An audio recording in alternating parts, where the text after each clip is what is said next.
ओम शांति। स्वयं सृष्टि का रचयिता पिता निराकार परमात्मा ब्रह्मा तन का आधार लेकर हमें सफल राजयोगी बनाने आया।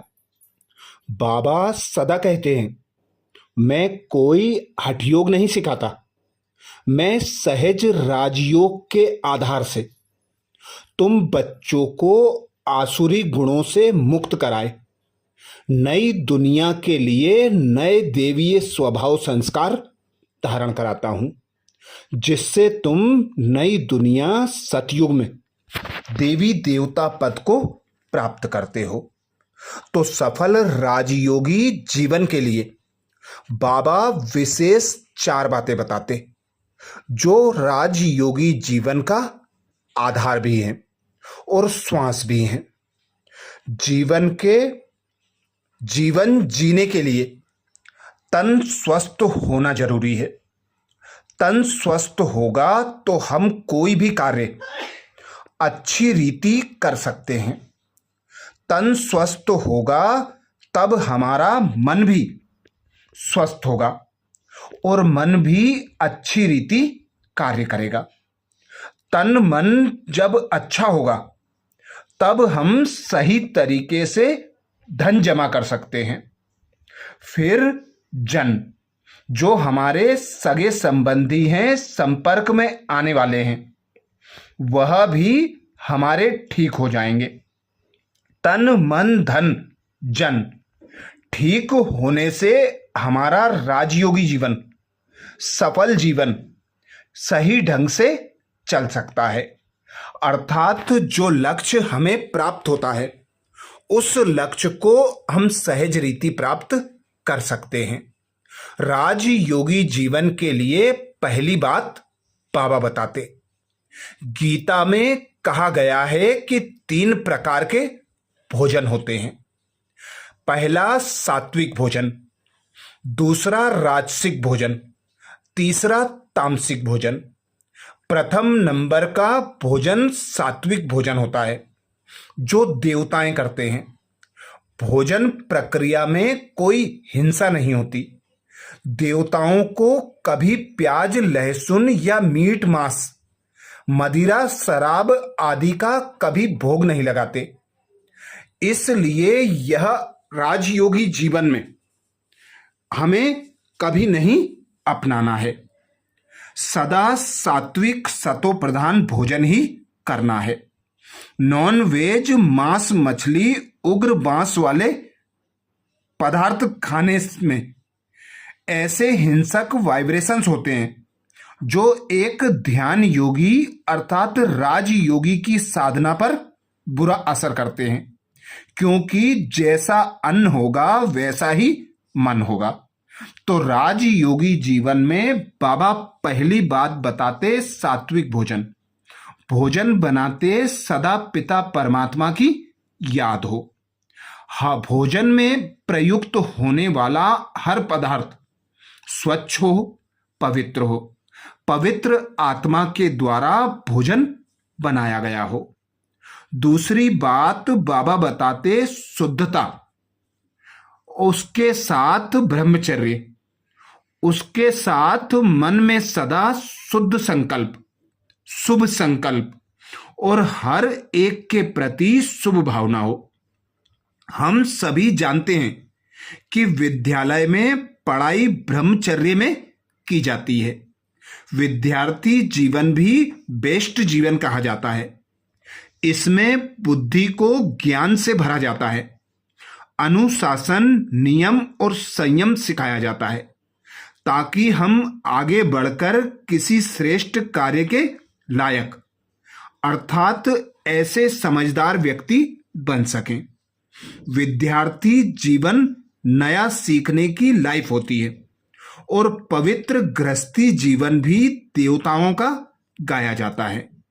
राजयोग में भी राजयोगी साधक बहुत ऊंचा लक्ष्य रखता है, अर्थात देवताओं के समान दिव्य गुण और संस्कार हमारे जीवन में धारण हो जाएं। यही लक्ष्य होता है। साधक जब यह ऊंची ईश्वरीय पढ़ाई कर आगे बढ़ने का लक्ष्य लेते हैं तो ब्रह्मचर्य को अपनाना चाहिए, जिससे आत्म अभिमानी स्टेज फास्ट अनुभव हो। याद रखें कि पवित्र जीवन का नियम कुछ समय तक पालन करने के बाद जो दिव्य अनुभव मिलता है, उस दिव्य अनुभव के आधार से ही धारणा सहज हो जाती है और आसानी से हम पवित्रता को धारण कर सकते हैं। अनुभव ही बाबा कहते बदलाव लाता है।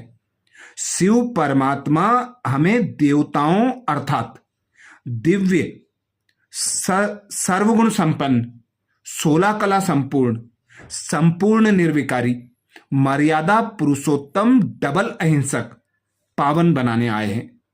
जीवन में अपवित्रता से ही दुख अशांति आती है, यह सबने अनुभव किया ही होगा, और अपवित्रता से ही आत्मिक शक्ति का पतन होता है।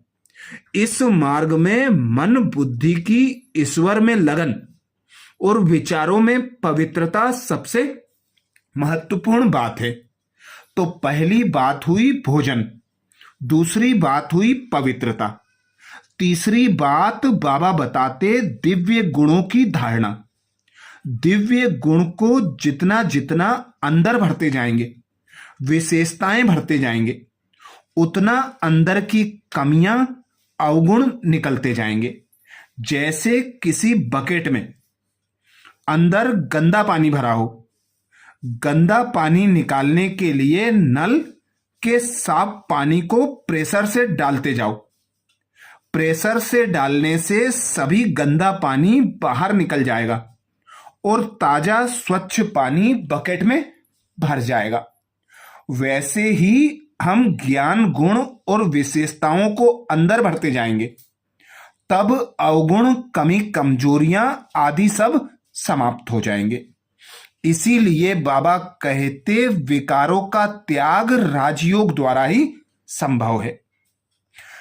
चौथी बात बाबा बताते सत्य एक परमात्मा है, जिसका जितना जितना हम परमात्मा के सत्य रूप, स्वरूप और ज्ञान का संग करते जाएंगे, उतना ही हमें परमात्म ज्ञान का रंग चढ़ता जाएगा। अर्थात जितना सत्संग करेंगे उतना परमात्मा का रंग हमारे ऊपर चढ़ता जाएगा और जो आसुरी रंग चढ़ा हुआ है वह उतरता जाएगा। अर्थात जो ब्रह्मा कुमारी ईश्वरीय विश्वविद्यालय में रोज मुरली सुनाई जाती है, उसको ज्ञान मुरली अर्थात ईश्वरीय महावाक्य कहा जाता है। उस मुरली को रोज पढ़ने से नकारात्मक सोच का सकारात्मक विचारों में परिवर्तन हो जाता है।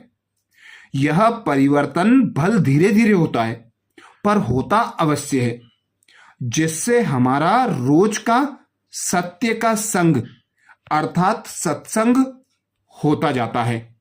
और जितना हम सत्य का संग करेंगे अर्थात मुरली का मनन चिंतन करेंगे, उस मुरली में जो हमें श्रीमत मिलती है, ज्ञान रत्न मिलते हैं, उन्हें अपने जीवन में संकल्प, बोल, कर्म, संबंध, संपर्क में प्रयोग करेंगे, उतना ही हमारा जीवन सफल राजयोगी जीवन बनता जाएगा। और राजयोगी जीवन का जो बाबा ने लक्ष्य दिया, नर से नारायण, नारी से लक्ष्मी, स्वतः और सहज प्राप्त हो जाएगा। तो ऐसे ही और विशेष बाबा के महावाक्य सुनने के लिए बाबा के चैनल को सब्सक्राइब करें, वीडियो को सभी बीके भाई बहन और नए भाई बहनों को शेयर करने की सेवा जरूर करें। ओम शांति।